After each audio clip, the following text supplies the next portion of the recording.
আসসালামু আলাইকুম। আপনারা সবাই কেমন আছেন? আমি জেবা হুমায়রা। ঠান্ডাজনিত কারণে আমার গলার ভয়েসটা বসে গিয়েছে। আমি আশা করি আমার এই সমস্যাটা আপনারা ক্ষমা সুন্দর দৃষ্টিতে দেখবেন। যত যাই হোক না কেন, জীবন তো আর থেমে থাকে না। জীবন তো জীবনের গতিতেই চলে। তাই সকালে ঘুম থেকে উঠে আমরা তিনজন নাস্তা করে বের হয়ে গেলাম। বাসে চড়ে আমরা তিনজনে চলেছি একটু ঘোরাঘুরি ও বাজার করতে। আমার বাসাটা একটু আবাসিকে। আমি শহরে কয়েক বছর থেকেছি, পরে আবাসিকে আমি বাসা নিয়ে চলে এসেছি।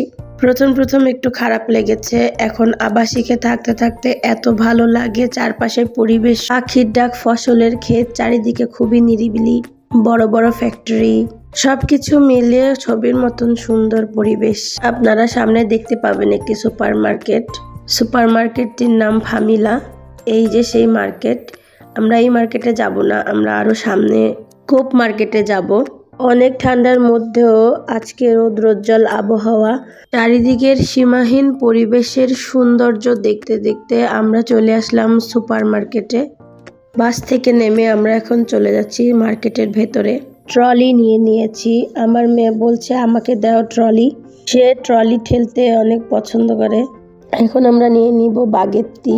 এখানে বিভিন্ন রকমের বিভিন্ন ডিজাইনের রুটি আছে। এক একটা রুটির নাম এক এক রকম। প্রতিটি রুটির বক্সের উপর রুটির দাম লেখা আছে। এই পাশে বিভিন্ন রকমের পাউরুটি পিস পিস করে প্যাকেট করে রাখা। কাস্তানিয়া, কাকি ফল, মেলনে, বিভিন্ন ধরনের ইতালিয়ান সবজি। এই যে দেখুন কত ধরনের সবজি আছে। পেঁয়াজ পাতা, বাঁধাকপি, শসা, বিভিন্ন রকমের ছোট বড় টমেটো, লাল লেটুস পাতা। এখানে বিভিন্ন কালারের চেরি টমেটো আছে। এখানে সব কালারের চেরি টমেটো প্যাকেট করা। এখানে বিভিন্ন ইয়গুর্টের অংশ। এখানে সব মোজারেলা, গাজর, মিষ্টি কুমড়া, লেটুস পাতা, বিভিন্ন ব্র্যান্ডের ফরমাজ্য। এখানে সব চকলেটের আইটেম। এখানে সকল ধরনের পাস্তা, বিভিন্ন ডিজাইনের, বিভিন্ন কালারের, সব ধরনের পাস্তা এখানে। প্রত্যেকটা প্রোডাক্টের সামনে দাম লিখে রাখা। আমরা আমাদের প্রয়োজনীয় বাজার ঘাট করে আমরা বের হয়ে গেলাম। বাস স্টপেজে দাঁড়িয়ে আমরা বাসের জন্য অপেক্ষা করছি। বাসে চড়ে আমরা বাসার উদ্দেশ্যে রওনা হলাম।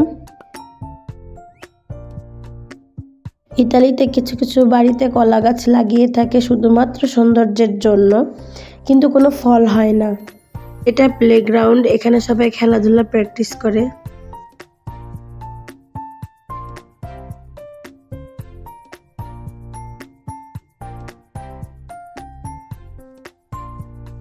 ফসলের ক্ষেতের পাশে একটি ফ্যাক্টরি এবং ক্ষেতে ট্রাক্টর দিয়ে ইতালিয়ান চাষি জমি চাষ করছে।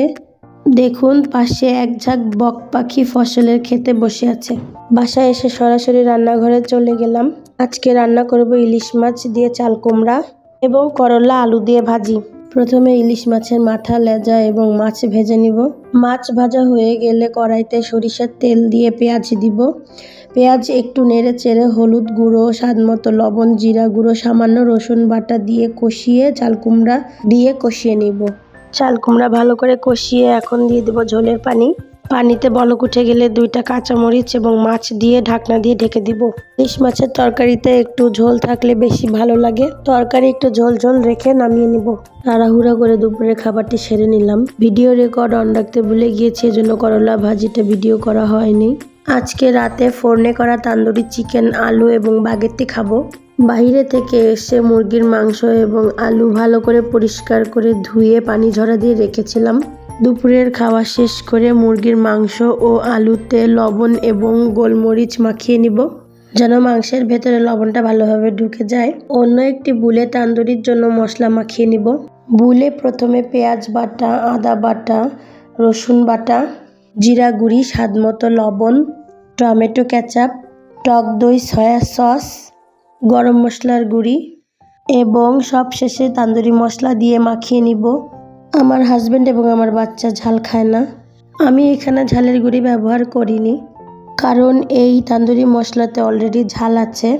আপনারা আপনাদের স্বাদ এবং পছন্দ অনুযায়ী ঝালের গুঁড়া ব্যবহার করবেন। সব শেষে সামান্য ফুড কালার ব্যবহার করেছি, এটা অপশনাল। ফুড কালারের জন্য স্বাদের কোনো চেঞ্জ আসে না, আপনারা চাইলে ফুড কালার নাও দিতে পারেন। এখন মশলার সব উপকরণ ভালো করে মেখে নিব। এখন মশলার সাথে মুরগির মাংস ভালো করে সময় নিয়ে মাখিয়ে নিব, মাংসের ভেতরে যেন মশলাগুলো ভালো করে ঢুকে যায়। তান্দুরিতে আপনারা অবশ্যই সরিষার তেল দিবেন, এতে করে তান্দুরিতে অন্যরকম ফ্লেভার আসে এবং টেস্টটাও দ্বিগুণ বেড়ে যায়।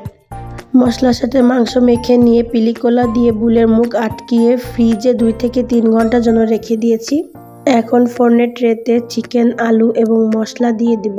ফোড়নটা আমি আগে থেকেই প্রিহিট করে রেখেছি যেন ফোড়নের ভেতরে তাপমাত্রা গরম থাকে। ট্রেটি ফোড়নের মধ্যে দিয়ে দিব। চিকেনের এক পাশ হয়ে গেলে ফোড়ন থেকে ট্রেটি বের করে মুরগি এবং আলু উল্টে দিব। চিকেন এবং আলু উল্টে পাল্টে দিব। এদিকে আমার হাজবেন্ড বাগেতিগুলো কেটে পিস করে নিচ্ছে, সাথে আমি শসা কেটে নিয়েছি। তান্দুরিটা হয়ে গিয়েছে, ফোড়ন বন্ধ করে দিয়েছি। দেখুন তান্দুরি কালারটা কত সুন্দর এসেছে এবং স্বাদে গন্ধে পরিপূর্ণ হয়ে গেছে। চিকেনটা অনেক সফট এবং জুসি হয়েছে, দারুণ স্বাদ হয়েছে আলহামদুলিল্লাহ। আমরা 3 জনে অনেক মজা করে খেয়েছি আলহামদুলিল্লাহ। সেক্ষেত্রে আপনাদের কাছ থেকে বিদায় নিচ্ছি। আমার চ্যানেলটি আপনারা সাবস্ক্রাইব করে দিবেন, লাইক, কমেন্ট এবং শেয়ার করে আমার পাশে থাকবেন।